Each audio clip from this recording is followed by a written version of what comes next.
노점상과 백화점 등에서 절도 행각을 벌인 60대 정모 씨가 경찰에 붙잡혔습니다. 정 씨는 지난달 6일 오전 11시 30분쯤 남구 문현동의 한 노점상에서 감 씨가 소홀한 틈을 타 현금 40만 원을 훔친 혐의를 받고 있습니다.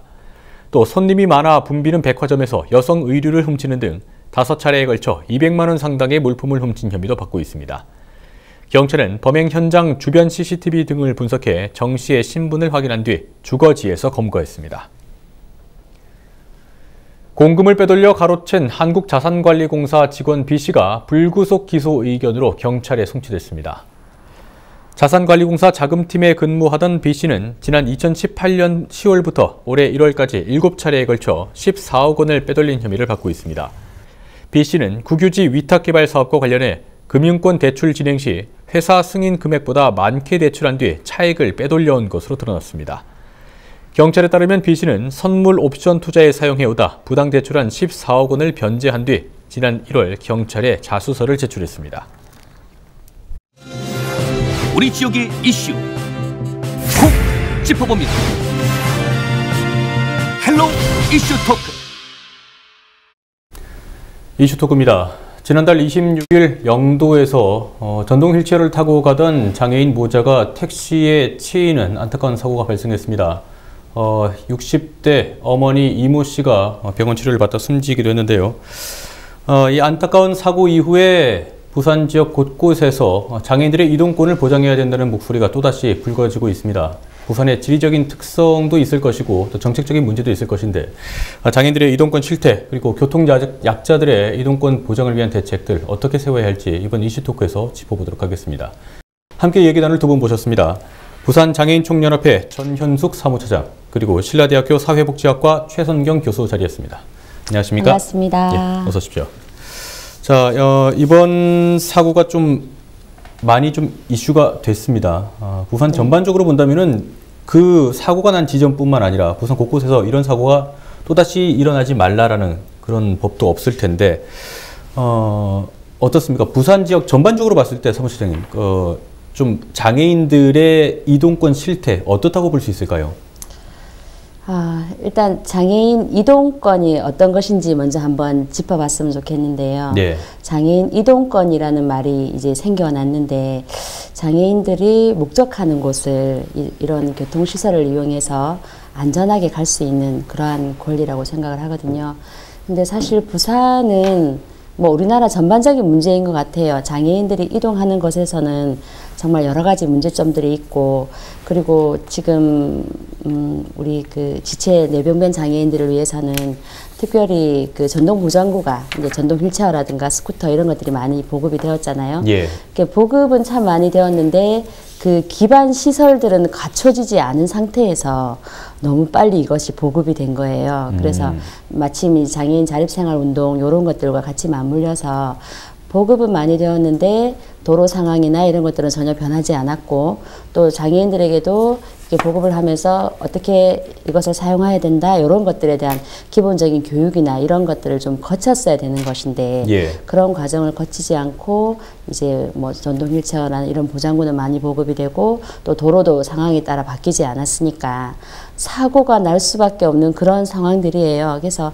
정말 앞으로라도 그런 사고가 일어나지 않아야 되는데 이번 사건을 계기로 좀 상황이 많이 변화가 되었으면 좋겠습니다. 실제로 저희도 그 취재 과정에서 인도의 실태들, 이제 인도 위에 있는 다른 구조물들이나 네네. 그 가로수가 인도 중간에 심겨져 있다거나 이런 사례들을 참 그렇죠. 많이 보긴 했는데 맞습니다. 그동안 많은 개선 요구들이 있었지 않습니까? 네네. 뭐 어떻게 좀 체감을 네, 하십니까? 그렇죠. 장애인 단체에서는 뭐 우리가 이 지체 뇌병변 장애인뿐만 아니라 예. 또 시각 장애인들을 위해서도 뭐 그 볼라드라든가 이런 것들을 제거해달라 이런 예. 얘기들을 참 많이 했었고 또 사고들도 그동안에 많이 있었는데 이게 그 참 개선되는 것이 여러 힘든 것 같아요. 시간들도 오래 걸리고 또 재질이 바뀐다고 블라드의 재질 이런 것들이 바뀐다고 하지만 예. 그래도 아직까지 시각장애인들이 또 요거 블라드나 이런 것 때문에 사고가 많이 나고 또 우리 이제 도로에는 보도 블럭이 아무래도 그게 빨리빨리 이렇게 보수나 이런 게 되지 않기 때문에 예. 우리 또 휠체어를 타는 장애인들이나 또 지팡이나 이런 걸 짚고 다니는 그런 장애인들도 그런 것에 걸려서 넘어지는 그런 사고들이 계속 일어나고 있거든요. 아직까지도 그런 그렇죠. 사례가 많다는 거죠. 예, 예. 예. 교수님, 지금 뭐 이번 사례 같은 경우에는 인도가 전동 휠체어가 다니기에 여의치 않다 보니까 그 차도로 내려가서 이제 이런 사고가 좀 발생하긴 했는데, 장애인 이동권이라는 것이 단순히 전동 휠체어나 이런 인도의 상태뿐만 아니라 전반적인 교통수단까지 다 봐야 되지 않습니까? 저상버스, 요즘 곳곳에서 많이 보이는데 저상버스는 좀 충분하게 마련이 돼 있을까요? 결론적으로만 말씀드리면 예. 상당히 열악한 수준이라고 얘기할 수 있겠습니다. 아직까지도요? 예, 그렇죠. 제가 방송국까지 오는데 예. 자가로 1시간 정도 걸렸는데요. 예. 만약 저상버스를 타고 왔다면 얼마나 걸렸을까를 한번 생각해 봤습니다. 한 4-5시간 제대로 왔으면 왔을까 이런 생각이 드네요. 아니면 방송 펑크 났을 겁니다. 아. 예. 우리가 흔히 이제 저상버스라고 했을 때 예. 부산 시민들이라면 한 번쯤은 누구나 다 타보셨을 텐데 아마도 이게 장애인을 위한 휠체어 장애인을 위한 버스인지 모르고 타시는 분들도 아직까지 많이 있을 것 그렇죠. 같습니다. 이 저상버스는 이렇게 발판식이 아니고 경사가 져서 비장애인이 의 도움 없이도 장애인이 탈 수 있는 버스를 얘기하는데요. 문제는 이용 대수가 너무나도 적다는 것이죠. 그래서 전국버스 운송사업조합 연합회 2018년도 자료를 보면 전국적으로 총 46,375대의 버스가 있고 그중에 저상버스는 6,954대가 있다고 합니다. 예. 그렇게 생각하면 저상버스 수 적지 않다 생각할 수 있지만 지역적 편차가 큽니다. 서울 같은 경우에는 3,065대, 경기는 1,217대, 부산이 528대입니다. 수도권의 저상버스 도입 비율이 높기는 하지만 또 부산 지역을 봤을 때 장애인의 비율이 높은 걸 감안한다면 예. 그 저상버스의 비율이 상대적으로 상당히 낮다고 볼 수가 있겠습니다. 저상버스가 장애인들만 타는 버스가 아니다 보니까 어쨌든 네. 많이 있으면은 장애인도 편하고 네. 또 그리고 일반 시민들도 그렇게 뭐 불편함을 느끼거나 그런 일도 없을 텐데 앞서 말씀하신 시간이 오래 걸린다는 거는 편성, 운행 횟수 때문입니까? 그 운행 횟수도 횟수인데 이 저상버스를 실제로 운영할 수 있는 사업자가 예. 그 면허를 따기 위해서는 그 일정 대수에 대한 조항들이 있는데 그 부분들이 모호하기 때문에 운행 대수만 가지고 얘기할 것도 아니고 예. 그 조항에 대한 불분명성이 사실은 그 안에 밑바탕에 깔려 있는 것이죠. 그리고 보통 저상버스를 타기 위해서는 40분, 길게는 뭐 1시간 이상을 소요하는 경우도 있는데 예. 더 큰 문제가 여기 있습니다. 저상버스의 대수도 대수지만 저상버스를 이용하는 장애인 수가 극히 적다는 것이죠. 그래서 그 이유를 보니까 목적지까지 가는 버스가 없고 그 버스 내부의 안전장치가 미비하거나 또 지금 말씀드린 대로 너무 오래 기다려서 다시 정리를 해드리면 대수도 대수인데 예. 실제로 저상버스를 운행하더라도 휠체어 장애인들이 탈 수 있는 부분은 상당히 제한적이고 이용 횟수가 상당히 적다는 거죠.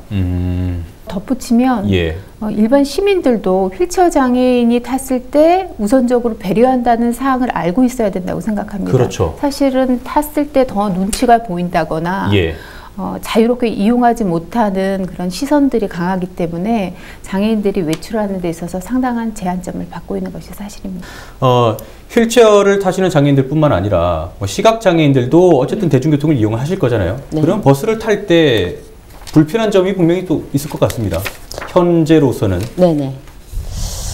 시각장애인들을 위해서는 그 음성 안내라든가 예. 그런 것들이 있는데 이게 사실은 그 만일에 버스가 2대가 올 때에 내가 어떤 것을 타야 되나 이런 문제점들도 있는 거고요. 그리고 또 그 점자 블럭 기다리는 곳에서 점자 블럭 같은 게 있는데 또 이게 밑에 그 안전 좌석에 가려서 그게 잘 감지가 안 된다거나 또 그 음성 소리 나는 것을 요즘에 또 많은 시민들이 민감해서 시각장애인들을 위해서 나는 소리들을 시끄럽다고 또 예. 안 나게 못 나오게 해서 또 잘 안 들리게 하거나 이런 것들 일반 지금 횡단보도 같은 경우에도 이제 시각장애인들을 위해서 그 횡단보도가 이제 초록색으로 바뀌면 그 음성 신호까지 같이 나오게 되어 있는 곳들이 많아요. 그런데 예. 그런 것들이 또 시민들이 이제 너무 시끄럽다 이렇게 해서 안 나오는 것들도 있고 그래서 일반 시민들이 다 같이 함께 해야 그 우리 지체장애인이나 시각장애인이나 모두가 편리할 것 같습니다. 네. 교수님, 이 사무처장 말씀하신 부분은 좀 어떻습니까? 학계에서도 그 보통 행정에서 뭐 의뢰를 하거나 영역을 주거나 해서 이런저런 연구를 좀 많이 할 텐데 이런 부분에 대해서도 좀 논의가 이루어지는가요? 사실 학계에서 이런 부분에 대해서 활발하게 논의는 돼야 되는데 논의는 되나 예. 아주 정밀적인 연구나 진단은 미흡한 수준이라고 할 수 있습니다. 특히 그 장애인의 그 범주가 너무 넓기 때문에 예. 이런 이동권에 관해서는 한 장애를만 집중적으로 보는 것이 아니라 다양한 부분을 봐야 하는데 지금 말씀드린 대로 시각장애인은 또 휠체어 장애인하고 또 다른 그렇죠. 부분인데 이 정도의 그 상태의 로 보면 중증이라고 볼 수 있음에도 불구하고 예. 그 부분에 대해서 뭐 연구라든가 거기에 대한 증거 자료라든가 이런 부분이 상당히 열악한 것이 사실입니다. 알겠습니다. 그러면은 좀 다른 교통수단을 좀 짚어보죠. 시내 버스는 그렇고 지금 지하철을 이용하기 위해서 계단을 어쨌든 비장애인들은 계단을 이용하겠지만은 장애인들은 그 휠체어 리프트라고 하나요? 네. 계단 옆에 붙어 있는 네네네. 그 시설을 이용할 텐데 네. 저는 가끔씩 그 지나가면서 과연 혼자서 휠체어를 타시면서 혼자서 저게 이용이 가능할까 그런 생각을 좀 하긴 했거든요. 예, 사실 지금 이제 부산은 그나마 이제 도시철도 상황이 좀 많이 나아져서 예. 대부분 이제 엘리베이터가 설치가 되어 있어서 휠체어 리프트는 이제 거의 이제 무용지물 사라진 지가 좀 됐습니다. 예. 그런데 얼마 전에 생겼던 저기 동해남부선, 동해남부선? 네, 동해선에. 그곳에 갑자기 휠체어 리프트가 등장을 해서 한번 저희 장애인 단체에서도 굉장히 놀란 적이 있었어요. 근데 그거는 참 황당하게도 계획했을 당시 뭐 예. 10년, 20년 전에 계획했을 당시에 휠체어 리프트로 계획을 했기 때문에 엘리베이터가 안 되고 지금 이런 시대에 그 부산에서는 사라진 휠체어 리프트가 등장을 했었거든요. 서울 같은 데는 아직도 휠체어 리프트 있는 곳이 많고요. 그래서 또 사고도 많이 일어나고 그 영무원을 호출하는 거에서도 뭐 시간이 많이 걸린다거나 이런 문제점들이 많이 있어요. 부산에는 이제 그나마 이제 많은 장애인 단체들이 또 계속 노력을 했었고 해서 지금은 이제 거의 이제 엘리베이터가 되어 있는데 이제 그런 거에 대한 문제점보다는 이제 부산은 그 플랫폼과 전동차 간의 간격이 예. 너무 넓어서 그런 문제점들이 좀 이제 또 발생을 하거든요. 이게 부산에는 아무튼 긴 곳은 30cm까지 되는 곳도 있어요. 예. 그래서 바퀴 휠체어를 타는 분들은 도저히 이제 건널 수 없는 그런 상황인 거죠. 또 그리고 이게 사람들이 타는 곳과 전동차 간의 높이 차이도 높낮이 또, 차이가 있군요. 그런 것도 또 많이 나는 곳은 10cm, 12cm 이렇게까지 차이 나는 곳들이 있어요. 그래서 그런 것들에 대한 이제 문제점들이 이제 부산에서는 좀 보완되어야 된다. 큰 거는 이제 바깥에서 안으로 접근하는 것에 대해서는 어느 정도 이제 해결이 되었는데 이제 안에 들어와서 안전하게 타야 되는 게 이제 해결해야 될 숙제예요. 그게. 예. 교수님, 이런 것들이 그 관련 법률이든 조례든 장애인들이 보다 안전하고 편안하게 이용할 수 있는 그런 환경을 만들어야 한다는 그런 규정 같은 것들이 있지 않습니까? 네, 그 장애인 차별 금지법에도 이러한 부분, 이동권에 대한 부분들이 명시되어 있습니다. 그래서 지금 말씀하신 대로 그 리프트 같은 경우에는 부산뿐만 아니라 서울에서도 그 목숨을 잃는 그런 사고들이 수없이 많이 이어져 왔기 때문에 장애인 차별 금지법에서 얘기하는 그 조항은 지금 리프트 시설들을 점차적으로 철폐하고 엘리베이터로 다시 대체하는, 그러나 이제 이런 것들이 조항은 있지만 물리적인 것들을 한 번에 다 없앨 수는 없기 때문에 지금 차근차근 그 단계를 밟아가고 있는 수순입니다. 그러면은 그 점자 부분은 어떻습니까? 저희도 예전에 취재하면서 가끔 공공기관에서도 그 점자 안내도 촉지도를 제대로 비치하지 않는다거나 뭐 잘못된 정보들이 나온다거나 그런 것들을 상당히 많이 봤었는데 이런 것들도 좀 개선할 여지가 많이 있지 않을까요? 예, 이 부분에 있어서도 장애인차별금지법이 2007년도에 지금 만들어져서 시행되고 있는데요. 예. 이 부분에 뭐 그 점자의 그 안내 배치라든가 보도블록이라든가 이런 부분까지 세세한 부분까지 규정의 그 조항은 있지만 실제적으로 우리가 확 바뀌어가고 있는 수준이긴 하지만 이게 엄청난 그 무슨 벌적인 조항이 아니기 때문에 자체적으로 아니면 권고의 수준 이것이 문제라고 할 수 그게 어쨌든 한계가 될 수밖에 없겠군요. 그러면 그만큼 인적 자원이나 물적 자원을 좀 더 투입해야지 그나마 속도가 날 수 있는 그런 상황이 좀 될 것 같은데 법적 조항이 조금 더 강화돼야 되는 예. 수순을 밟아야 된다고 생각합니다. 교수님, 지금 장애인들이 뭐 대중교통뿐만 아니라 사실 이동권을 보장해 주기 위한 그런 인프라도 있지 않습니까? 장애인 콜택시도 있고요. 이런 것들은 어떻게 부산이 좀 상황이 괜찮을까요? 예, 대표적으로 장애인 콜택시를 들 수가 있습니다. 예. 이 제도는 2003년 서울시가 첫 도입을 했는데요. 지속적으로 대수를 늘리고 있습니다.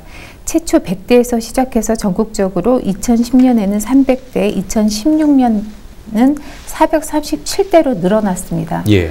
전국적으로 볼 때 일부 지역을 제외하면 전국 지자체 장애인 콜택시 도입 부분이 90에서 100% 충족한다고 볼 수 있습니다. 그래서 이제 이런 충족률은 문제가 아닌데 진짜 큰 문제는 법정 기준 대수입니다. 법정 기준 대수가 1, 2급 장애인 200명당 한 대 꼴이기 때문에 실제로 이 장애인 콜택시를 이용하려면 엄청난 시간을 기다려야 하는, 그리고 보통 많이 이용하는 시간대에는 너무 많이 몰려서 사실 이용이 불가능한 측면들이 상당히 많습니다. 200명당 한 대요? 200명당 한 대죠. 그래서 지금은 현재 2배 수준으로 이 대수를 늘려야 된다는 얘기들이 나오고 있습니다. 그러면은 사실 이 교통약자, 특히나 장애인들을 위해서 이동권을 보장해주고 그리고 그런 인프라를 많이 개선을 해야 된다는 얘기들이 뭐 수년 전에도 계속해서 나오고 있는데 이런 부분들이 빨리 바뀌지 않는 이유, 사무총장님은 뭐라고 보십니까? 일단은 그 대부분 사람들의 인식의 문제라고 생각을 하거든요. 좋게 생각하면 몰라서 이제 그런 부분도 있다고 생각을 하는데, 사실은 비장애인들은 뭐 약간의 경사진 곳이라든가 울퉁불퉁한 길이라든가 이런 것이 전혀 문제가 안 되잖아요. 근데 이제 휠체어 타는 장애인도 문제이지만 그냥 일반 보행 장애인들 입장에서는 사실은 바닥에 그 흔히 이제 사람들이 식사하고 나면 이를 쑤시잖아요. 이쑤시개를 사용을 하잖아요. 그 이쑤시개를 길거리에 많이 버려요. 그러면 그게 바닥에 떨어져 있어도 사실 거기에 걸려서 넘어지는 경우도 있거든요. 그렇게 미세하게 바닥에 그 울퉁불퉁하거나 이런 거에 민감하단 말이에요. 근데 그런 거에 대해서 이제 비장애인들은 모르니까. 그래서 저희 장애인들 입장에서는 사실 비장애인 이렇게 정책을 이렇게 만드시는 분들이라든가 또 사업을 진행하시는 뭐 버스 운송 이런 것에 이제 근무하시는 분들이나 이런 분들에게 이제 정말 교육이 필요하다는 생각도 많이 해요. 몰라서 그러는 것들에 대해서는. 그리고 일반 우리 정말 가장 기본적인 우리 시민들에게 말하는 이제 좀 부탁하고 싶은 것들은 정말 길거리에 그런 거 안 버렸으면 좋겠어요. 담배꽁초라든가 또 이런 이쑤시개라든가, 특히 우리 이제 대중교통 그 택시 하시는 분들이 식사하고 나서 그렇게 많이 하거든요. 그렇게 좀 안 해서, 그거는 가장 기본적인 또 우리 국민으로서 시민으로서의 질서이기도 한데 또 우리 장애인들이 그걸 안 버림으로 인해서 안전해질 수 있다, 이런 마음을 가져주시면 한 번 더 생각해서 좀 하지 않을까 생각을 합니다. 네, 또 역시나 또 정책적인 부분에 대한 보완도 필요할 것이고요. 그렇죠. 교수님, 그러면은 우리가 흔히 얘기하는 선진국, 외국의 사례를 좀 짚어주셨으면 좋겠는데요. 네. 다른 나라에서는 이런 장애인들의 이동권에 대해서 어떤 식으로 정책을 세우고 또 인프라를 만들어 나가고 있는지 말씀 좀 해주시죠. 우선 가까운 일본만 하더라도 버스 5만 대 중 약 70%에 해당되는 약 3만 5천 대가 2020년까지 예. 바닥면이 지상에서 30cm 이하인 논스텝 버스를 목표로 하고 있습니다. 우리나라로 말하면 이제 저상버스를 얘기를 되겠죠. 하는 거죠.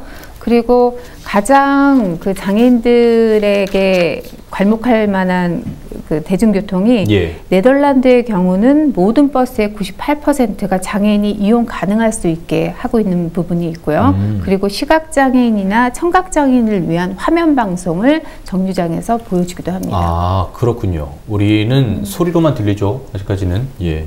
영국의 경우에도 올해 기준으로 약 95%의 고속버스에 휠체어 리프트를 설치해서 운행 중인 것으로 알고 있습니다. 우리도 이런 부분은 좀 좋은 것들은 빨리빨리 좀 본받았으면 좋겠는데 말이죠. 일단 뭐 두 분이 말씀하신 것처럼 우리 사회에 장애인들을 배려하는 그런 인식이나 문화나 이런 것들이 기저에 좀 빨리 좀 자리를 잡아야 될 것 같은데 장애인단체에서도 이런 부분에 대해서는 많이 좀 어필을 하고 사업 계획을 세우시겠습니다. 네네. 이게 장애인 이동권이라는 게 사실 장애인들만 외쳐서 되는 문제가 아니거든요. 예. 그래서 저는 이제 비장애인들도 이것이 내 아닌 다른 사람을 위한 어떤 시설이다. 그런 생각들을 먼저 버리는 게 가장 먼저라고 생각을 합니다. 비장애인 입장에서는 뭐 당신도 장애인이 될 수가 있습니다라고 말을 하면 예. 기분이 나쁠 수가 있는데 사실은 장애인이라고 하면 나는 아니더라도 나를 둘러보면 바로 근처에 뭐 나의 어머니나 아버지가 되실 수도 있고 또 나이 들면 다 장애인이 된다고 하잖아요. 예. 그러니까 정말 누구든지 이거는 어떤 특별한 계층을 위한 시설이다라는 생각을 버리고 바로 이 시설을 내가 이용할 수도 있다. 또 내 사랑하는 가족이 바로 이용할 것이다라는 그런 마음을 가지고 접근을 한다면 사실 장애인 이동권 이런 별도의 말이 필요치 않겠죠. 예. 예. 교수님께도 마지막 질문을 좀 드려보겠습니다. 아마 앞서 학계에서도 많은 논의가 이루어졌다고 했으니까 이런 부분에 대해서도 얘기가 많이 나왔을 것 같은데 부산시도 이번 사고를 계기로 실태 조사를 좀 해라라고 오거돈 시장이 직접 지시를 내렸을 정도로 어쨌든 이번 사고를 중요하게 생각하고 있는데 이런 행정적인 정책을 세우는 데 있어서 좀 바라는 것이랄까요? 뭔가 좀 개선해야 될 여지가 있다면 어떤 게 있을까요?